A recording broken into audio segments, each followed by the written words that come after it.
And I told Dilima, I was listening to you. And if she would face me, kaming dalawa lang, the two of us, and I would tell her,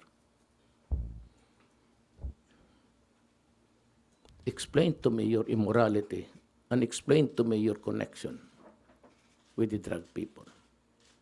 And why is it that during the birthday of one high-profile inmate, you went ahead inside with your driver and celebrating with the rest of the inmates a party inside the prison? She cannot deny it because there are pictures taken at that time. But she never, for a moment, even to just deny it.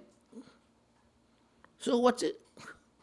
You confirm one if it is true, and you confirm another if it is true and make it false. I have no quarrel with you. It was you who started this ruckus many years ago. You made yourself popular at my expense. So now that you are at the receiving end of all of this, you should not be heard complaining because there are serious matters already arrayed against you. Wait until we revisit the Napoles case, Secretary or Senator De Lima. And I assure you, you will be horrified.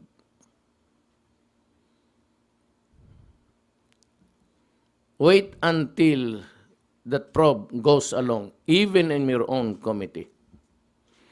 Because I will start to mention the names of those you ought to subpoena and to appear there to testify. That the committee that is being headed by you. And of course, there's another parallel hearing being conducted at the lower house. You are in a bind. Please think it over, seriously. Do not open your mouth unnecessarily.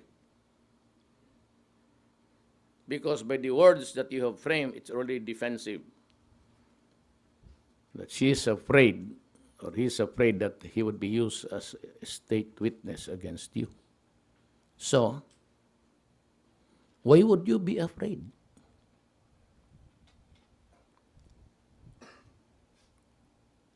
There's a psychological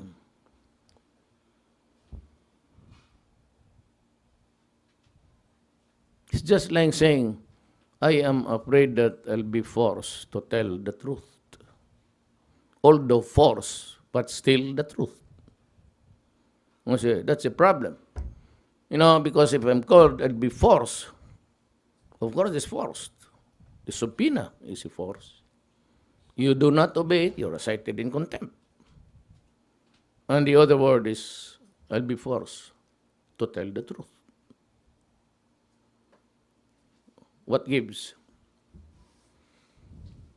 Okay. Any question? Edith Regalado from the Philippine Star. Good morning po, sir. Why don't you take a seat and... What, sir? Hindi, mainit pa siya. Go out a lot. It's my Man, cough. I am comfortable answering you sitting down. Ayan. You don't have to stand up. Kasi tumatayo ako, sir. Ayan, Sir, binilagay na. Be careful, there's a chair behind you. yeah. Sir, that's my seat also. Sir, question lang po. At the start of your administration, you were saying something about giving informs or whoever the bounty of 5 million, 3 million down to 50,000 from big drug lords. Whatever happened to that bounty offer, sir? Tapos na. You've given some people? Tapos Or because you're the ones answering, you're the ones announcing, tapos na. Tapos na. Ibig sabihin, ibigay na. Ano ba naman? Okay. Sir, next question. In this whole with the Lima, I wonder what end do you foresee in this whole thing? What would be the end? I was really appalled I was horrified. I was the favorite weeping boy as the number one violator of human rights because of the so many criminals killed. And that matter was investigated by the UN. I don't know for the nth time again, and a rapporteur came here. So I told him, it is true that there are people killed in police operations. And for that, I assume for responsibility. Because I'm the head. Now, for those who are really killed in the drug war, in the rivalry to take up a prominent place somewhere there and there, do not include it. Especially about people being thrown inside a sack or a guy being wrapped with plastics. Why would we do that? What's the point of wasting our efforts? When a criminal is a criminal, and if he happens really to fight with the law, pag sabihin nila, then why is it that they always lose the gunfight? You know, my police department is not stupid. When the police go out or goes out to hunt, to apprehend those selling shabu every night, invariably, they are already paranoid because a constant use of shabu for 6 months, almost every day, would shrink the brain of a person. And I've told you, and many of you media men were there, almost on time to observe that they really are paranoid, sick with paranoia, and they are always armed. And even if you have a relative or a whatever, a friend who got hooked into drugs, you yourself would tell you that they are always somebody is following me, that my wife is cheating me, always. And these are a standard behavior, and they would go for it. So the police goes there out. They are 2 or 3, and of course, when you make a hostile gesture or you pull a gun, you're always killed because the people approaching you there are ready for a gunfight, and we have the backup. I do not allow my police to go there alone. So today, of last count, the other day I lost 2 soldiers who were assisting the police. This time it is a police, day after. We lose about 2 policemen a day in connection with the drug campaign. So I would like to bring in that law expert, somebody, the crawler of the ABS-7 says that law expert, Duterte is not doing enough. I would invite her to come in and to hold his finger and begin to count the figures. And I would ask him, compare it to the previous administration.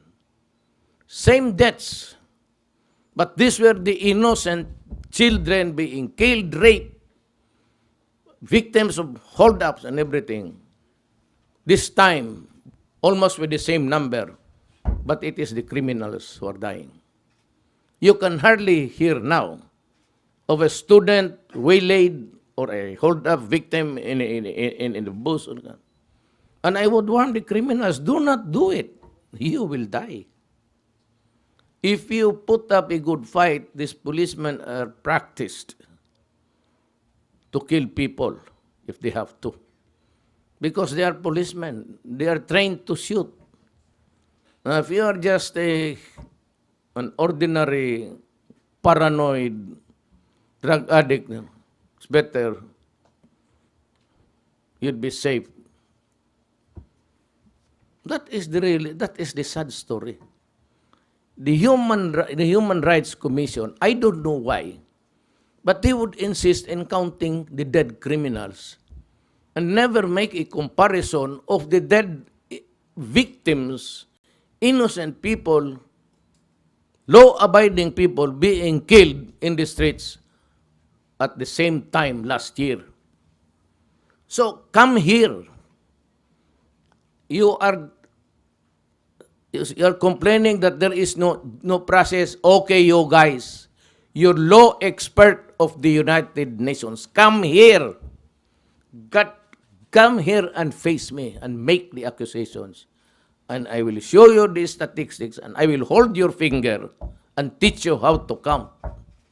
And if you cannot do that, be prepared to answer for my questions. And it will really be a sad story for both of us.